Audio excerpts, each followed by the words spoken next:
तो साहब ये बताएँ कि ये स्टालिन और ये रेवंत रेड्डी ये बिहार में क्या कर रहे हैं? आज देखिए एनडीए ने अपनी सीट फाइनल कर दी बिहार में और एक सीट ज्यादा दे दी उन्होंने नीतीश कुमार को और केवल एक सीट ज्यादा देकर उन्होंने बता दिया कि नीतीश कुमार हमारे गठबंधन के अभी भी नेता है और साहब मुख्यमंत्री नीतीश कुमार ही बनेंगे।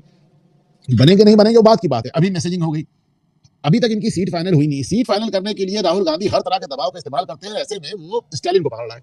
अब आप देखें, स्टालिन ने अपनी जिंदगी में नॉर्थ इंडिया में प्रचार नहीं किया आज तक। स्टालिन की तो पूरे जीवन में वो चेन्नई के बाहर नजर ही नहीं आते, कभी कभार रेली दिल्ली में नजर आ जाते हैं। वरना जिस आदमी की पूरी राजनीति हिंदी, हिंदू और हिंदुस्तान के खिलाफ टिकी हो, देखिए हिंदी के खिलाफ उनकी राजनीति सब जानते हैं। हिंदुओं की जहां तक बात है, उनका लड़का सनातन खत्म करने की बात करता है, सनातन को कोड़ बताता है।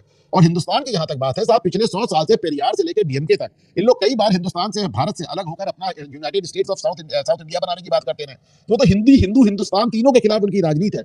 और नॉर्थ इंडियंस के खिलाफ उनका विशेष आपको असर नजर आता है। भाई वो नॉर्थ इंडियंस को जाहिल, अनपढ़ और हिंदी पढ़ने वाले टॉयलेट क्लीनर बनाते हैं। वो तो बताते हैं कि जो हिंदी पढ़ते हैं वो तमिलनाडु में आके टॉयलेट साफ करते हैं हमारा। तो ऐसे आदमी को जब आप बुलाकर लाते हैं बिहार, तो आप तेजस्वी यादव को बहुत डिफेंसिव पे डाल देते हैं। तो आप तो कई बार गले मिलते नजर आए स्टालिन से। तेजस्वी यादव ने मरे मन से एक बार हाथ मिलाया, पहले तो ट्वीट भी नहीं किया, फिर बहुत बाद में ट्वीट भी किया तो अंग्रेजी में किया। ये भी कमाल की बात है।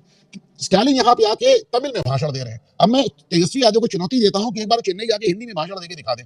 अगर मतलब उनको अंडों की बरसात ना हो जाए, उनको भगा ना दिया जाए वहां से, तो स्टालिन यहाँ पे तमिल पे भाषण देके ही नहीं चले गए। उन्होंने तेजस्वी यादव को अंग्रेजी में ट्वीट करने पर मजबूर कर दिया। तेजस्वी यादव ने अंग्रेजी में ट्वीट किया। अब बस एक आखिरी दाव राहुल गांधी के पास और रह गया है कि राज ठाकरे को और बुला ला बिहार में, तो कुल मिलाकर तेजस्वी यादव का एकदम मामला समाप्त हो गया।